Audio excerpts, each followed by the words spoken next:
cara, por que você escolheu o curso de História? Você já tinha feito outra faculdade? Essa é a sua primeira faculdade?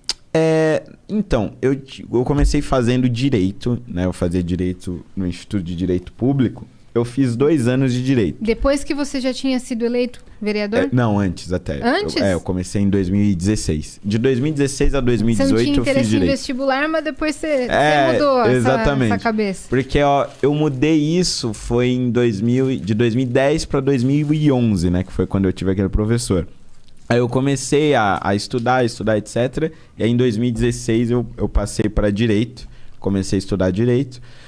Só que o que aconteceu? Eu gostava muito mais das matérias de História do Direito, Filosofia do Direito, e as matérias de Direito Penal, exceto Direito Constitucional, etc. Eu não gostava muito. Aí eu parei para pensar, eu falei, olha, eu sempre gostei de dar aula, né? Sempre tive isso no meu íntimo. E sempre gostei muito de História. Então eu achei que valia mais a pena estar num negócio que eu realmente gosto, que eu poderia me dedicar de corpo e alma, do que estar no Direito, porque eu poderia ter uma carreira melhor ou qualquer coisa do gênero, né? Uhum. Então hoje eu estou me formando professor de História. Exatamente. E durante o curso de História, teve alguma coisa que te fez mudar alguma ideologia sua? Por exemplo, entendendo o background, entendendo lá atrás, falou, caraca, mas... nesse meu posicionamento, então, eu teria que mudar. Não, eu acho que não mudar, mas ajudou a embasar muitos posicionamentos que eu já tinha. Uhum. Por exemplo, eu sempre fui contra as cotas raciais, né? Que foi o exemplo que eu usei. Isso. Eu fui estudando estudando as cotas raciais, as suas consequências, etc., até mesmo para conseguir debater publicamente. Uhum. Só que quando eu comecei a estudar História, eu percebi que, principalmente no pós-escravidão, ali quando os negros eles foram libertos, mas abandonados pelo Estado, uhum. Eu percebi que muitos daquelas pessoas, e quanto mais eu comecei a especificar a minha pesquisa, eu percebi isso mais profundamente, muitos negros eles deixaram de ser contratados porque não haviam sido preparados para a liberdade, né? Para o mundo capitalista, onde você pode ser contratado e ser demitido e você não é propriedade de ninguém.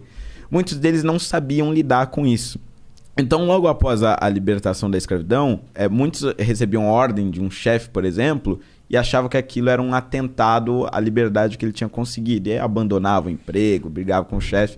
Isso aliado a uma política de Estado que privilegiava a vinda de imigrantes europeus, foi fazendo que a maior parte das pessoas negras ficassem desempregadas e na periferia. Então, qual é o meu ponto dizendo tudo isso? Além do processo de miscigenação que a gente teve no Brasil, com negros se casando com imigrantes, tendo seus filhos, etc., e da gente ser o país provavelmente mais miscigenado da América Latina, mais misturado, o meu ponto é que o grande problema do Brasil hoje, ele é social. E se você conseguisse resolver o problema social, você diminuiria, não acabaria, mas diminuiria drasticamente a desigualdade. O racismo, né? O problema do racismo e da desigualdade racial. Então hoje eu defendo mais enfaticamente, eu acho que mais do que combater a cota racial, por conta da faculdade de História, eu defendo a cota social.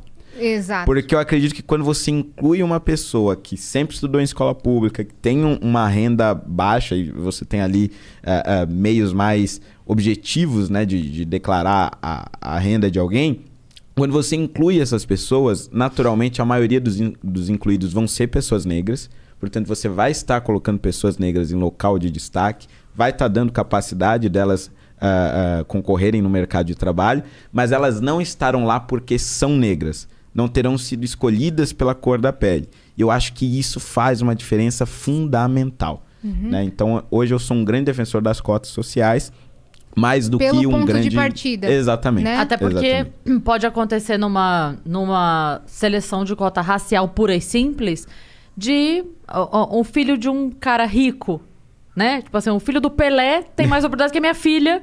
Entende? Tô dando 2 exemplos assim. Claro. Porque se a gente for considerar isso pura e simplesmente, então a gente não considera toda a oportunidade que teve de escola, de estudo, de viagem e tudo mais, e desconsidera uma outra pessoa. Então, na verdade, se inverte, né? É tipo assim, a falta de melanina vai prejudicar a pessoa pobre que deu o azar de nascer pobre e branca. Aí, exatamente. Né? Porque daí ela não nesse contexto. Porque aí o que ela teria de ajuda é tipo assim, beleza, eu nasci pobre. Aí a oportunidade que ela teria pra entrar numa faculdade, ela não tem. Porque na hora que o pai e a mãe lá, na hora de fazer, passaram menos melanina do que devia. Então, eu sou super a favor disso também. A cota social pra... Mas esse caso que você cita, ele é meio que exceção. É uma porcentagem mínima, né, que acontece. Não. E assim, tem um negócio... Do quê? Não entendi. Esse exemplo que você citou, que pode ser o filho negro de um cara rico.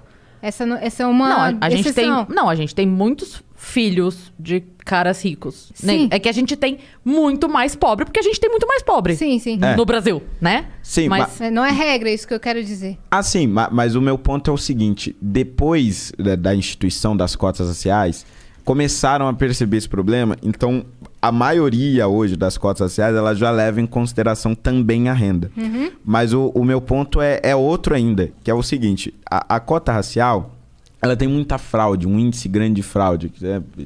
Tem uns casos bizarros de pessoas que se pintam de negra. Eu já vi isso. Tem vários, assim. Mas tem muitos outros que nem vêm à tona e que estão aí até hoje, né? Conseguiram a vaga por meio de cotas, mas por meio de fraude. Não eram pessoas negras que conseguiram. E aí, para tentar combater essa fraude, instituíram, ao meu ver, verdadeiros tribunais raciais, que é o que acontece hoje em São Paulo, por exemplo. Você é aprovado num concurso público por meio de cota racial. Aí você diz, eu sou negro. Tudo bem. Aí você é aprovado na prova. Para você assumir o seu cargo, no caso das universidades, para você assumir a sua vaga na universidade, você antes precisa passar por uma comissão formada por 5 pessoas negras que vão dizer, pela grossura dos seus lábios, pelo tipo do seu cabelo e pelo tom da sua pele, se você é realmente negro. Isso é muito parecido com o que acontecia no nazismo, muito parecido com o que acontecia na África do Sul na época do Apartheid, nos Estados Unidos na época do Jim Crow. Então, acho que as cotas raciais, ela cria este outro problema, que é o seguinte. Pessoas que foram submetidas a uma vida de racismo, chega na hora de entrar na universidade ou na hora de se aprovar no concurso público, são submetidas a uma humilhação. Porque é uma humilhação você ter que ir na frente de alguém que vai dizer, que vai ficar olhando o seu cabelo, vai pegar uma paleta de cores e vai ver se você é negro o suficiente para entrar na vaga. Quer dizer, eu acho que são consequências terríveis que, ao meu ver, acabam piorando o problema do racismo. No sistema de cota puramente social, você não tem esse problema. A maioria dos beneficiados serão negros, porque a maioria de pobres no Brasil são negros, mas você não tem esse negócio de ter que submeter essa pessoa à humilhação, de ter certeza ali na cara dela que ela está sendo contratada por ser negra ou não. Né? Isso eu acho bem absurdo. Eu não manjo muito, mas como funciona o lance de se autodeclarar negro? Quando você não tem a aparência que você falou que julga. Então, era assim no início, né? No início do processo bastava a autodeclaração. Você dizia, nos termos da lei eu me autodeclaro negro, ou pardo, ou índio, etc. Só que o que aconteceu? Como o índice de fraude começou a ser muito grande, incluíram uma espécie de verificação da autodeclaração, que seria essa espécie aí desse tribunal. Eu não sei o nome oficial disso, eu não sei se é uma comissão de verificação racial, eu não sei o nome, mas é um verdadeiro tribunal racial. Então, porque o índice de fraude ficou muito grande, e aí para realmente você conseguir evitar isso, criaram essas comissões. Mas tem uns casos bizarros, por exemplo, no Instituto Federal do Pará, entre 2016 ou 2017, um desses 2 anos, ele lançou um edital em que ele foi além. Ele, inclusive, chegava a determinar o tamanho do crânio e o tamanho do fêmur adequado para você considerar uma pessoa negra. Claro que isso era muito absurdo e foi revogado. Caralho! Mas tinha lá uma tabelinha e aí o sujeito que entrava no sistema de cotas, para evitar que fosse fraudado, você tinha que medir a cabeça dele, você tinha que medir o fêmur. Claro, ninguém chegou a passar por isso porque foi revogado antes. Mas é um dos efeitos... A ideia era essa. Se não fosse revogado... Exatamente. Um dos efeitos, ao meu ver, nefastos das cotas raciais é esse, né?